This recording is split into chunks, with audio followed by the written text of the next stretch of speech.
You're listening to the Boston Greeks podcast with Ari and Foti. They've been bringing Greek culture online since 1998, and now they're bringing you the best Greek guests Boston has to offer. So grab your kafedaki and join us.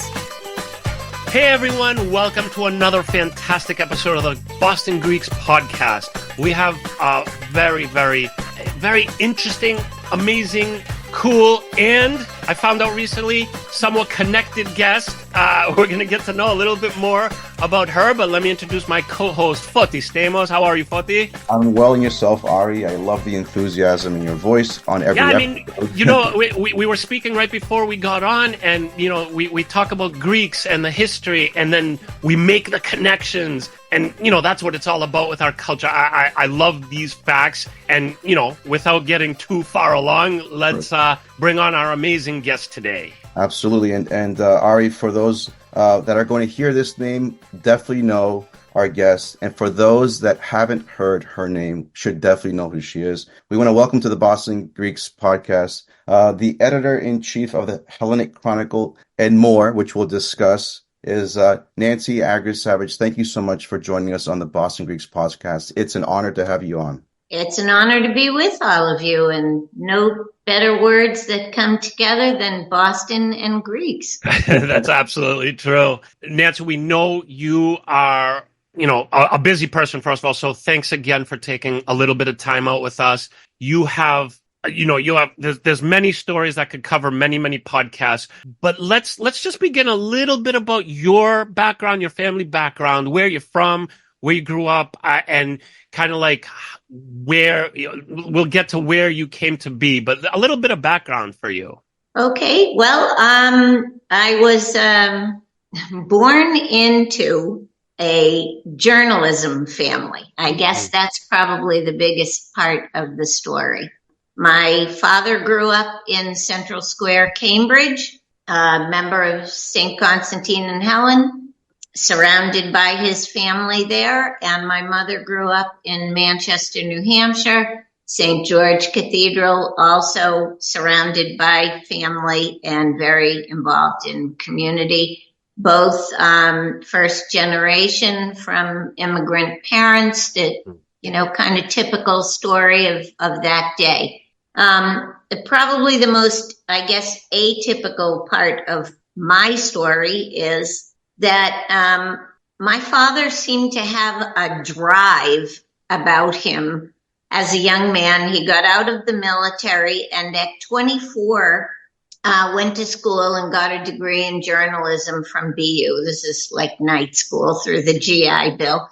And he decided he was frustrated by the fact that there were many publications in the United States in Greek for Greeks that had immigrated, but there was nothing for young Greek Americans who were assimilating and who wanted to be in contact and know what others, you know, were doing. Greek Americans, first generation, kind of what, you know, you're doing, connecting Greek Americans through podcasts now. Well, so he decided, the first person he went to was Archbishop Iakovos, who was then Father Koukouzis at the cathedral. Oh. And he told him what he wanted to do. And he said, "You're crazy. Save your money, start a family, and get a real job, because other people have tried to do this." And, you know, so anyway, my father was not to be deterred. He started off, and it stuck. The first place he went, or one of the first places, was to Manchester, New Hampshire. There was a radio station up there, one of the first Greek radio programs, Saturday morning for like a half hour, WFEA, and they played Greek music. And my mother happened to be the DJ because she was the secretary for the radio station. And there was an Italian program and something else. And she one day spoke up and said, "Hey, how come there are a lot of Greeks around here. How come there's no Greek radio program?" And he said, "Okay, show up on Saturday morning with the records." And she said, "No, not me. I was just suggesting it." Anyway, long story, he goes up there to run an ad. on the radio program, and the rest is history. Wow. And yeah, so the Hellenic Chronicle, I grew up literally in the Hellenic Chronicle offices. My father was in the press room the night I was born. So, this is where I grew up. I grew up on Huntington Ave, and then later, as things got better, the offices were on Newbury Street for 40 years. Wow. And this is just my life. So I guess fast forward, it wasn't all I wanted my life to be. I had other thoughts about that was my dad's dream, okay, enough of the Greek American community. I definitely, I guess, had the bent for journalism and writing I got from my dad. And so I went off to school in New York, where I had an opportunity to do a internship with Amnesty International. Always been, the 70s were times of human rights violations and anti-war protests and the whole bit. Did an internship with Amnesty International, really got the whole bug, I think, for international affairs, and went to GW, got my master's, and got a job on Capitol Hill. Ended up on the House Foreign Affairs Committee for about 15 years, which was an incredible experience. That's like a whole nother podcast in itself.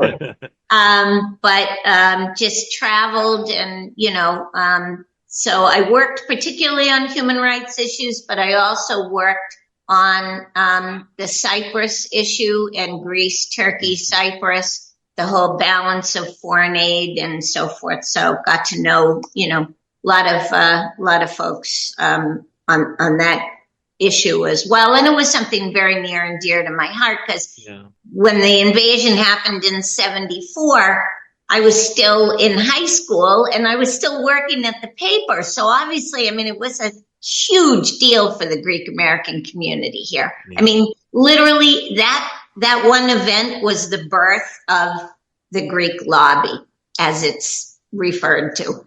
Another subject for a whole other. Keep taking more notes, guys. I'll give you all kinds of. Anyhow, so so all is going well, and I had intended to stay in Washington, despite my poor father's disappointment. So unfortunately, he was diagnosed with cancer at 60.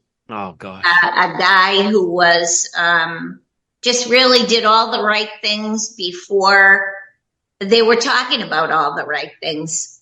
Played tennis several days a week and, was eating the Mediterranean diet and watching himself and everything else. And we had no history of cancer, and boom, stage 4 and get your affairs in order. And that was pretty much it. Oh my God. So, I came to what was at a pretty young age, a crisis of, is this about me? Is this about my family? Is this about responsibility? Is this about my heritage? Is this about whatever? The paper was either going to close then or whatever. And so I made the decision. I left Washington. I came back. I took over the paper. Fast forward, got married, had a couple of kids, and those were really heady times here. The Orthodox faith was changing, and you had a lot of people marrying in, a lot of change in English language being brought into churches and how people felt about that.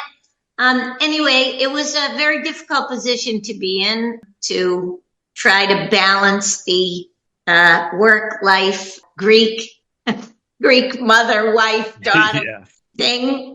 And so eventually, on the 50th anniversary of the Hellenic Chronicle, I made the decision. I had several offers to sell it.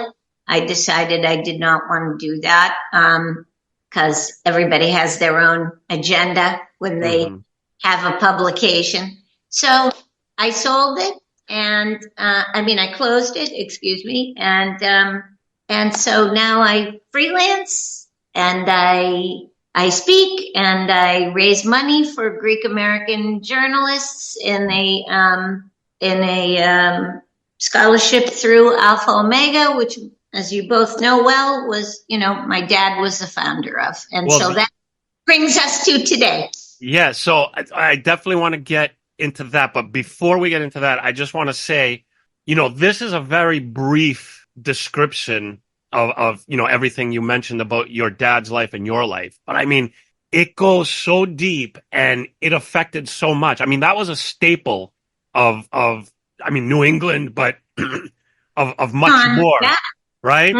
And, there was so much to go into it. Obviously, you can't cram a whole life story into a short period, but I just want people to understand, like, this was the young people who maybe, just don't know because it was before their time, but like, this was an amazing, like, time for Greeks here in America. And what your dad did was like such an amazing thing. And he really put like a lot of us in the forefront, and it's meaningful to me as a Greek American, especially involved in media and, now web and whatnot. But like, he was a trendsetter. He was like, it was an amazing thing. And you took it over and you did your thing. And I mean, this is so much like impressive stuff crammed into a small story. I just want people to realize that it just goes so much deeper. But anyway, it's a short podcast. So, well, that's now, because we'll bring Nancy back again. What was that, Foti? That only allows us to bring Nancy back many times. Oh yeah, I mean, there's plenty to talk about, I'm sure. And a guest who's a journalist is a great guest because they definitely can tell a story and can tell us so much about things we know or we don't know. So absolutely. But now you mentioned the scholarships, another amazing thing, an incredible thing for young Greek Americans. Can we talk about that a little bit? Oh, for sure. For sure. One of my favorite topics, 32 years, $800,000. Wow. About 160 young Greek Americans working in media, journalism, communications, really across the board in the United States, overseas. We have people in Athens. We have people in Berlin. Again, all media, from documentary, film, 60 Minutes, CNN, Fox, right here locally in Boston. We've got some terrific young people. Peter Eliopoulos, Channel 5, one of my kids. Wow. Ariel Metropolis, WMUR, Manchester, one of my kids. So WGBH, Zoe Matthews, executive producer. So, they're everywhere. They're everywhere. And so just keep trying to raise money. I'm very thankful that people in Alpha Omega appreciated my dad's role as the founder of the organization. People like, you guys, would never have known him. This year he's gone 35 years, but he's left behind really a legacy. And, I used to call him jokingly the Nono of networking, because that's what he used to do. And just briefly tell you what networking used to look like in the Hellenic Chronicle days, as opposed to what you guys are doing now. So easy to find Greeks, right? Yeah. Yes. You know what one of my Saturday morning jobs was? What? Every time the new phone book would come out, stop it, sit at the kitchen table with a pen and go through and put a dot next to every Greek name. And then that's so funny. Somebody would, in the office, starting Monday, would start taking the addresses down, and we'd send a free copy of the Hellenic Chronicle. They'd cross-check again, That and is amazing. yeah, because that's what it was like then. I love it. That's what it was like. That's awesome. He was crazy like that. We would go out of town, and I mean that kind of like brilliant crazy, but still crazy. We'd check into a hotel, and he'd pull out the telephone book and start looking for Greeks, and he literally would look for a Greek restaurant, and we'd have to go there. I'm like, Dad, once in a while, could we eat something else besides Greek food, Yeah, but you know what? He got stuff done. Like, he executed. He wanted to do something, and he did it. That's amazing. Yeah, there were two kinds of people, really. Greeks and those that he was going to tell why they wanted to be Greek. That's it. There was nobody else on the planet. That's it. Nancy, you gave me like a very interesting thought. I wonder how different my life would have been if I grew up next to your dad instead of his brother. I wonder, because that's always been like my thing. And I wonder like what he would have taught me as my neighbor. It would have been an amazing thing. Yeah, well, so here's the yin and the yang of life. All right. I think you would have been great, and you are great either way. It would have been very different because yes, my father would have told you a lot, but I don't know if you guys have kids or whatever, but when you're busy people and you have busy lives, you lose something there. Okay. So Despina and Nick, my Uncle John's kids, could sit here and me included, because I was another one of Uncle John's kids. That's the only place I ever went for fun in my whole life. Uncle John took me to the Cape. Uncle John took me to the beach when they were going. I never went anywhere fun with my parents. Yeah. Well, what's fun? Alpha Omega dinner? Oops, the 50th anniversary of a HEPA. Off we go to Worcester or something. Yeah. Come on, So you wouldn't have seen him much is the first thing I'm going to tell you. You would not have seen my father much. And you did see my uncle. I did, yeah. Yeah, and we all need both of those kinds of role models in our lives, right? Very much so. Yeah, so I believe me, I take nothing from my uncle. He was an amazing guy, and he definitely was. Equally as proud of his heritage, and yeah, for sure. Wow. Sure. I mean, I love listening to the history. I love listening to anything historical. I love listening to anything with Greeks, and I love everything with Boston. And we kind of got it all right now. And you guys are carrying on, because look, the newspaper business. Sorry, just not around. When was the last time you saw a newspaper? So people stop me and say, "Geez, I wish you still had the Hellenic Chronicle." I'm like, why? Because you're going to subscribe to it and wait a week for your publication to arrive in the mail? I don't think so. So it's either online, and, online journalism, it's not the same. No, we're having a conversation here. That's what a newspaper was like. Long form journalism is almost dead. Now everything's a sound bite. Yeah. 5-minute sound bite. There is no conversation. It's, it's one of those things like you can't stop changes, but it does make me sad sometimes to think of how it used to be and how it is now. But, you either adapt or you die. I mean, how else can you put it? It's just one of those things. But that is it. At least we did. You don't forget. And that's the wonderful thing. You don't forget. Well, that's the thing. Like, at least we have those memories. At least we have what your dad created and what you created. And, and what better you to have loved than lost. Creating. This will be, forever preserved for people to go back and listen to. Right. This is what it's about. And this is what led to the Hellenic Chronicle digitization. Oh, yeah. Because the newspapers were just sitting there in bound volume. So, what I'm hearing is you're digitizing the Hellenic Chronicle?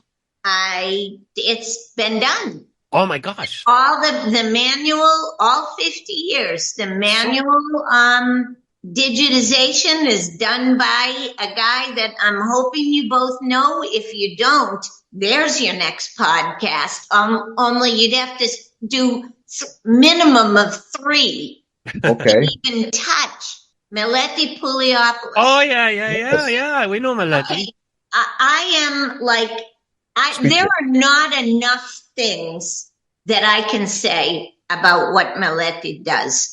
And I don't think anybody really knows. And I encourage you, please, what he is doing to preserve the Greek American history in this country, and I'm talking single-handedly, is incredible. Because I had numbers from these big data corporations to digitize this.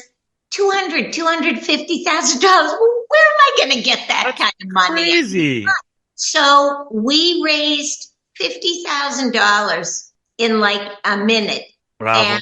And so now the question is, where is this archive going to go?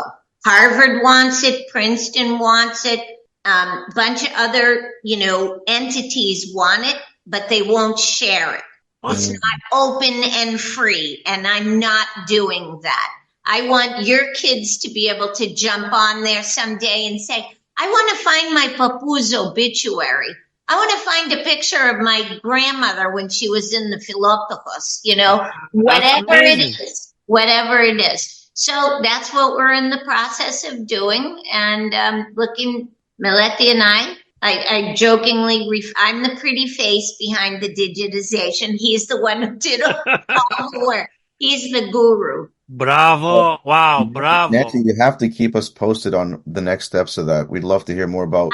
I will. Absolutely. I will, because it's not the whole experience of Greeks in America, but it's a pretty darn big chunk of it, a really important chunk, the coming of age chapter, I guess I would say, that was going to be forgotten. I donated all 50 volumes like this, full-size leather bound, to the Archbishop Yakovos Library, the special collections room, and they're sitting there. And when I tell you, the pages are crumpling like phyllo dough on the countertop. You could just blow, and they're just Well, you so know what? It had to be done. So you're doing the right thing, and the total faith that the right person is doing this, and total faith that it will be seen by future generations to understand where their parents, grandparents, great-grandparents came from, what they were dealing with, what life was like for the Greek American back then, and such an important thing. And the advancements that we as a community have made. You think about it, our grandparents and whatnot coming here was like, no Greeks need apply kind of thing.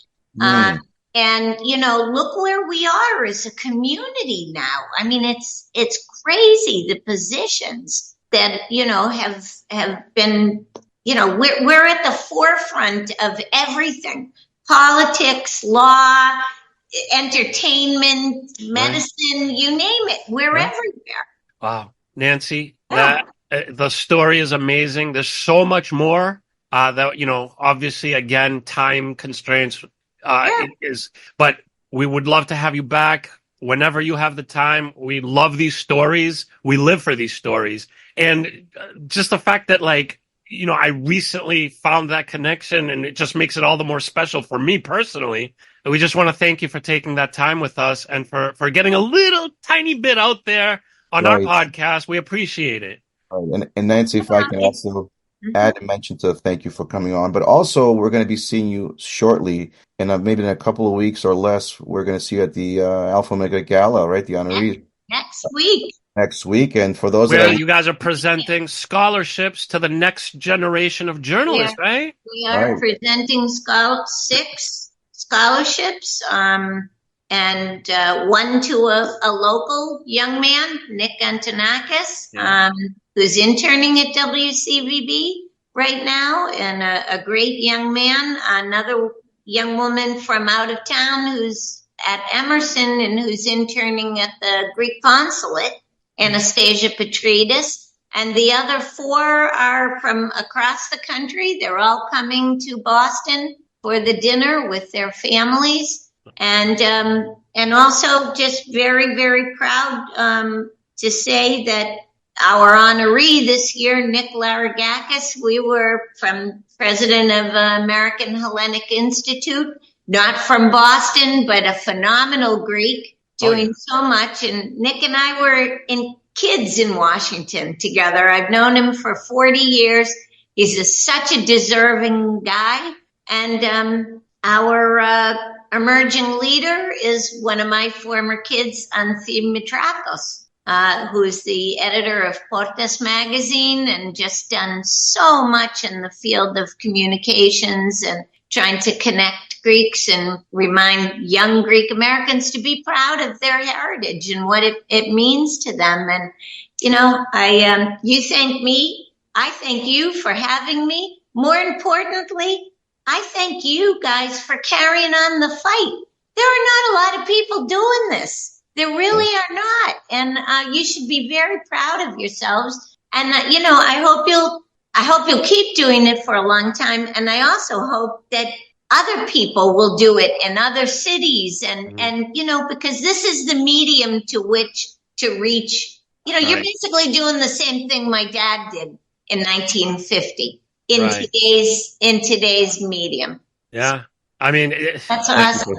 Thank you for the acknowledgement. It's so great to hear that. Thank you. And just, you know, a very quick plug is if you want to see all these amazing honorees and all these scholarship recipients in a great night of dining, dancing, entertainment, and fellowship. It's not all speeches. Yeah. It's not. In fact, it's very, very little speeches. It's a great time. I've been to a couple and I had a blast. So check out Alpha Omega's website, alphaomegacouncil.org for tickets. As long as before the time passes, and we'll see you over there, Nancy. And you know we'll talk more. We want to say thank you one more time, Nancy Agris Savage, for all you've done, for all your family has done. Thank you for taking the time to be with us. Thank you, Foti, and thank you everybody out there for watching and listening. We are on all the platforms. You're going to see us, hear us everywhere, and we'll see you all next time. Thank you so much. That's us.